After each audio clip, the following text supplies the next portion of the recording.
What if I fail? What if I let them down? What if it goes wrong? What if it goes right? What if it goes better than you ever imagined? What if you're closer than you realize to everything you've ever wanted? Keep fucking going and never forget, you get to choose your perspective. Welcome back to another exciting video guys. So in this video I'm gonna share my 20-day strategy कि इन 20 days में मैं कैसे कैसे पढ़ाई करने वाली हूँ और क्या मेरी स्ट्रैटेजीज एंड प्लानिंग रहेंगी। तो ये सब देखो, ये मेरे बेसिकली 18th का जो भी काम है वो यहाँ पर है। ये व्लॉग 18th ऑफ जनवरी की है। यहाँ पर देखो 5 बज रहे थे एंड मैंने अपना स्टॉप वॉच एंड ऑल लगा लिया था। I was all set to start my to do list, आज का पूरा काम स्टार्ट करने के लिए। एंड आज से मैंने बहुत ज़्यादा ही अपने टास्क रख लिए, सब कुछ स्केड्यूल कर लिया कि कौन कौन से प्रॉपर डे में मुझे क्या क्या करना है। एंड उसका दिन सबसे पहले मैं 5 o'clock से ही उठने से स्टार्ट करती हूँ, वही मेरा प्रोडक्टिव मॉर्निंग रूटीन हो पाता है। तो सबसे पहले तो मेरे टास्क में हिंदी होता है। देखो बेसिकली मैं यहाँ पर टाइम कोड्स लगा दूंगी, तो तुम उन सब सब्जेक्ट्स के जाके देख सकते हो, स्पेसिफिक सब्जेक्ट्स के स्ट्रैटेजीज। ये हिंदी का है तो तुम अगर तुम्हें हिंदी के पार्ट नहीं देखनी है, वैसे तो मेरा हिंदी बी है, बहुत लोग का हिंदी ए भी होता है, तो वो पार्ट को प्लीज़ तुम स्किप कर सकते हो। तो मैथ, साइंस एंड बाकी सारी चीज़ों में जाके देख सकते हो। और लास्ट में मैंने अपने पूरे 20 डे स्ट्रैटेजी के बारे में पूरा सब कुछ बताया हुआ है, तो वहाँ पर जाके चेक कर सकते हो। सो कमिंग फॉरवर्ड, तो यहाँ पर देखो सबसे पहले हिंदी के लिए मैंने एक साखी की वीडियो देखी थी और साखी का पूरा एक्सप्लेनेशन मैं ओसवाल की बुक से पढ़ लेती हूँ समरी से, क्योंकि क्वेश्चन बैंक मेरे लिए बहुत हेल्पफुल रहती है। बिना समरी पे पढ़े मेरा कुछ भी नहीं हो पाता ठीक से। तो समरी पढ़ने के बाद मैं सारे क्वेश्चन आंसर्स या जो भी समरी होती हैं खुद से लिखने का ट्राई करती हूँ। एंड वो सब कंप्लीट हो जाने के बाद देखो यहाँ पर है, मैंने सब कुछ शो कर दिया था। It was almost 1 hour 24 minutes जब मैंने कर लिया था, क्योंकि पोएम करने में मुझे बहुत ज़्यादा टाइम लग जाता है। उसके बाद से फिर मैंने दूसरा चैप्टर किया जो था बड़े भाई साहब। एंड इसमें सबसे पहले मैं एनसीईआरटी रीडिंग करती हूँ। इसका मुझे कोई भी वन शॉट या एनिमेटेड वीडियो देखने की कोई भी ज़रूरत नहीं थी एज सच, तो मैंने बस यहाँ पर नॉर्मली रीडिंग की। ये चैप्टर बहुत ज़्यादा बड़ा था फिर भी मेरे लिए, and it took more than 30 minutes, तो कोई बात नहीं। उसके बाद सब कुछ हो गया था यहाँ पर। और देखो वापस से ओसवाल की बुक से समरी पढ़ ली थी एंड यहाँ पर जितने भी एमसीक्यूज थे वो सब कंप्लीट कर लिए थे मैंने। डोंट गेट कंफ्यूज, बट ये जो क्लिप है ये आज की क्लिप है 19th of जनवरी की। मैं यहाँ पर सैम्पल पेपर्स करी थी। बेसिकली प्रैक्टिस के लिए सैम्पल पेपर में हर दिन करने का प्लान था, बट कल नहीं हो पाया था, तो मैंने इस क्लिप को यहाँ पर इंक्लूड कर दी। मैं आज ग्रामर का पार्ट करी थी। ये ओसवाल की सैम्पल पेपर है जिसको मैं हिंदी के लिए यूज़ कर रही हूँ एज स्पेसिफिक मैंशनड, मैंने पहले भी बताया था अपनी व्लॉग में। तो यहाँ पर मैंने ग्रामर की प्रैक्टिस करना स्टार्ट कर दी थी, क्योंकि मेरे ग्रामर में बहुत ज़्यादा मार्क्स जाते हैं, हिंदी में एज लिटरेचर में भी जाते हैं, दोनों में जाते हैं। मैं मॉर्निंग में ही हिंदी पढ़ना प्रेफर करती हूँ, क्योंकि हिंदी मेरे लिए थोड़ा बोरिंग सब्जेक्ट हो जाता है। मैं उसको कभी और नहीं पढ़ सकती, मॉर्निंग में ही मैं फ्रेश रहती हूँ, तो मैं हिंदी सुबह ही पढ़ती हूँ। हिंदी में बेसिकली 2 चैप्टर्स रख लेती हूँ या 2 कविता ऐसे करके पढ़ लेती हूँ। एंड ग्रामर का पार्ट हो गया था, तो और फिर प्रैक्टिस कर रही हूँ अपने सेल्फ कॉन्फिडेंस के लिए कि मैं ज़्यादा प्रैक्टिस कर सकूँ, तो मुझे पता चल जाए कि अच्छा यहाँ गलती हो रही है। जबकि मैंने यहाँ पर ठीक से प्रेजेंटेबल आंसर्स लिखे नहीं थे, इसलिए मैंने अपने मार्क्स काट लिए थे। फिर हिंदी का काम हो गया था, फिर मेरा साइंस का काम आ जाता है। साइंस में मुझे आज लाइफ प्रोसेस का पूरा चैप्टर अच्छे से रिवाइज करना था। तो देखो बेसिकली रिविजन के लिए तो 25 minutes की रैपिड रिविजन प्रशांत भैया की वीडियो सबसे बेस्ट होती है पूरा चैप्टर रिकॉल कराने के लिए। तो मैंने तो वही वीडियो को सबसे पहले खोला एंड उसको देखना स्टार्ट किया। Side by side I was having my morning breakfast which was milk and cornflakes. तो वो सब खाने के साथ साथ में I was reading the chapter.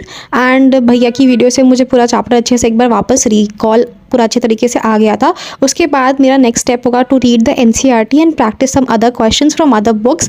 जो भी गाइड बुक्स रहेंगी या फिर सैम्पल पेपर से ही प्रैक्टिस कर लूँगी। तो देखो सैम्पल पेपर्स तो ऐसे बहुत सारे लगा लिए, बट सैम्पल पेपर्स में चैप्टर वाइज तो क्वेश्चंस नहीं है ना, तो वो सब के लिए मैंने क्या किया कि नॉर्मल इसी चैप्टर के वर्कशीट्स या ऐसे कुछ कर लिए थे।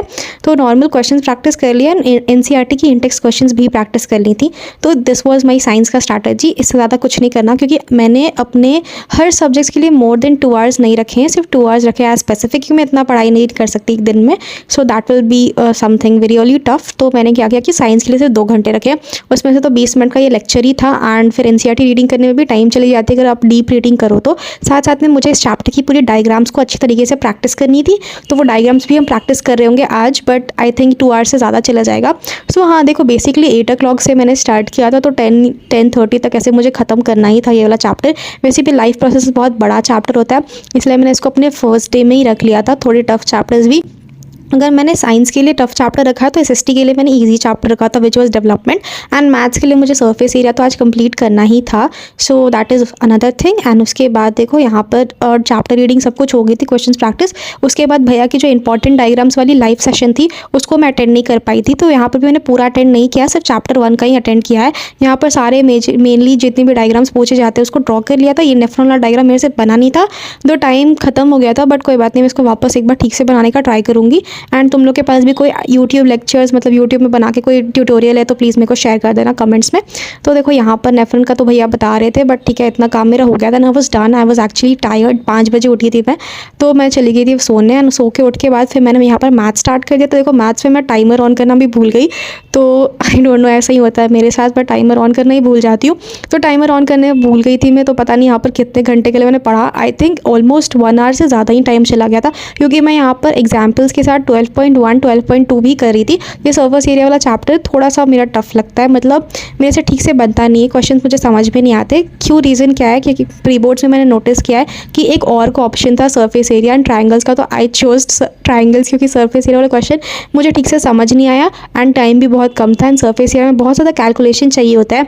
तो आई होप अगर कोई नेक्स्ट टाइम और का क्वेश्चन ना हो तो मैं क्या करूँगी, तो इसलिए मैं अपनी कैलकुलेशंस को स्पीड अप करने की कोशिश कर रही हूँ। तो उतना अच्छे से हो नहीं पा रहा है, बट ठीक है, आई am trying my best for this chapter.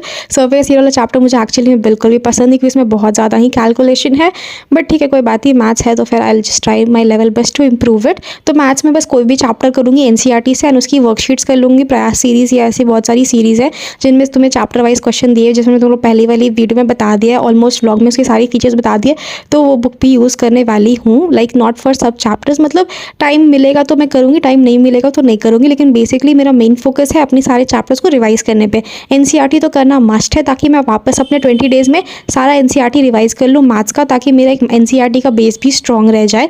ऐसे मैंने एनसीईआरटी 2 बार तो प्रैक्टिस कर ही ली है बहुत अच्छे तरीके से, बट कोई बात नहीं, वापस एक बार प्रैक्टिस कर लिया था, क्योंकि मेरा प्री बोर्ड 2 का अच्छा नहीं गया था। सो दिस वॉज इट, जो भी मैंने प्रैक्टिस किया था यहाँ पर सारा चीज़ हो गया था। प्री बोर्ड 2 में मेरा मैथ्स का पेपर इतना अच्छा नहीं गया था, क्योंकि मैंने एक सिली मिस्टेक कर दिया था 5 मार्क्स वाले क्वेश्चन में, एंड 2-3 MCQs भी गलत हो गए। देखो ये रहा टाइमर जो मैंने बाद में ऑन किया, मुझे बाद में रियलाइज़ हुआ कि मैंने टाइमर भी ऑन नहीं किया है।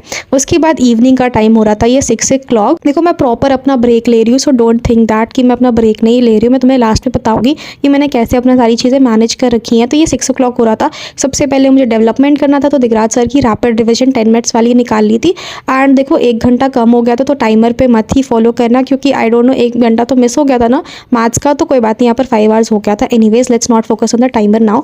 तो देखो यहाँ पर SST के लिए what I am doing is कि एक 1 शॉट लेक्चर मतलब रैपिड रिविजन देख लूँगी, उसके बाद एनसीईआरटी रीडिंग करनी है, उसके बाद एनसीईआरटी में बुक के बैक एक्सरसाइज में ऐसे कोई क्वेश्चंस तो होती ही नहीं जो कभी पूछी जाएंगी, लेकिन फिर भी बस जो भी मेन टॉपिक्स है अपने नोट्स पढ़ लेना, एंड उसके बाद वही प्रयास वाली वर्कशीट करना। So this is what I am trying to do, एंड ऐसे ऐसे करके मैं अपने सारे चैप्टर्स एकदम प्रॉपरली टाइम टू टाइम, मतलब अपना 1 घंटा देखिए या 2 घंटा जितना भी टाइम लगता है उस चैप्टर के लिए, 2 घंटे से ज़्यादा मैं किसी चैप्टर को देने वाली हूँ नहीं, वैसे भी ये सब चैप्टर्स 2 घंटे के लिए वर्थ इट नहीं है। देखो यहाँ पर डेवलपमेंट की प्रयास सीरीज कर ली थी, जितना बचा टाइम था उसमें इतने ही क्वेश्चंस अटेम्प्ट हुए थे, एक MCQ रॉन्ग हो गया था तो मैंने उसको सही किया।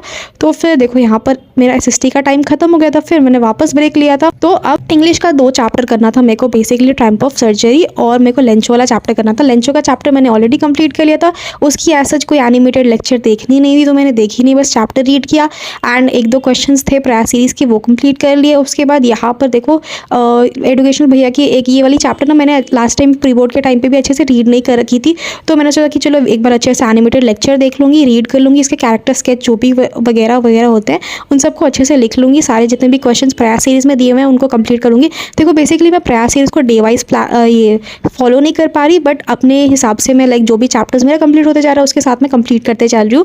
तो ज़्यादा क्वेश्चंस है नहीं, वैसे 5-6 क्वेश्चन होते तो मैं उसको कंप्लीट कर लेती हूँ। तो दैट इज़ वन थिंग। मैंने अपने टेलीग्राम चैनल पे भी तुम लोग को दिखाया कि मैं उसे यूज़ कर रही हूँ। फिलहाल तो सब चैप्टर्स के लिए नहीं कर पा रही हूँ, बट कुछ कुछ चैप्टर्स के लिए तो हो जा रहा है, एंड सारे क्वेश्चंस तो अटेम्प्ट नहीं कर पा रही, बट टाइम के अकॉर्डिंग जितने क्वेश्चंस मैं प्रैक्टिस कर सकती हूँ उतने कर ले रही हूँ। तो देखो इंग्लिश खत्म होने के बाद यहाँ पर 7 hours मेरे कंप्लीट हो गए थे, and it was almost around 9:40 तो हो ही गया था। उसके बाद मैं जा रही थी डिनर के लिए, जो मेरा शॉर्ट ब्रेक होने वाला था, लाइक 10 o'clock तक तो डिनर कंप्लीट करूँगी। लाइक उसके बाद डिनर करने के बाद मैंने 1 घंटा पूरा कंप्यूटर का चैप्टर 1 पढ़ा था। तो आज ये मेरे टास्क में नहीं था, बट फिर भी मेरे पास टाइम था और ये छोटा चैप्टर था, तो मैंने बस इसको एक बार रीड कर लिया उस वाल की बुक से। बस इसको यहाँ से लाइक अपने रिविजन नोट से रीड किए, जो भी चीज़ें थे लर्न किया, एंड क्वेश्चन थोड़े अटैम्प्ट किए। तो ऐसे मेरे 8 hours का पूरा दिन खत्म हो गया था। एक्चुअली 9 hours होना चाहिए, क्योंकि मैंने मैथ्स भी करा था। तो देखो यहाँ है मेरा ये पूरा काम जितना भी मैंने 20 डेज़ का जो बनाया, तो फर्स्ट डे का आज मेरा पूरा कंप्लीट हो गया है। तो ऐसे ही 20 डेज़ के लिए तुम बना सकते हो अपनी जितनी भी शेड्यूल कर लो कि पहले से इस दिन ये चैप्टर करोगे। देखो बेसिकली 6 to 8 मेरा हिंदी है, 9 to 11 साइंस है। ऐसे मैंने प्लान करके रख लिया था कि मैं कैसे कैसे टाइम पे पढ़ पाऊंगी जब घर में बहुत ज़्यादा शांति होगी, लाइक मेरा कोई काम नहीं होगा एज सच, उस टाइम पे मैं पढ़ूंगी। लाइक आफ्टरनून का टाइम भी रख लिया 2 to 4 AM लाइक PM। उस टाइम पे कोई भी नहीं रहता है लाइक मेरे को डिस्टर्ब करने के लिए, तो वो टाइम बहुत अच्छा है। फिर रात को मैं ज़्यादा देर तक नहीं पढ़ सकती and this was my task या जो कंप्लीट हो गया था। हाँ, रात को देर तक नहीं पढ़ सकती क्योंकि मुझे 5 o'clock उठ के ही पढ़ना ज़्यादा प्रेफरेबल लगता है। तो I do that and this was for the video.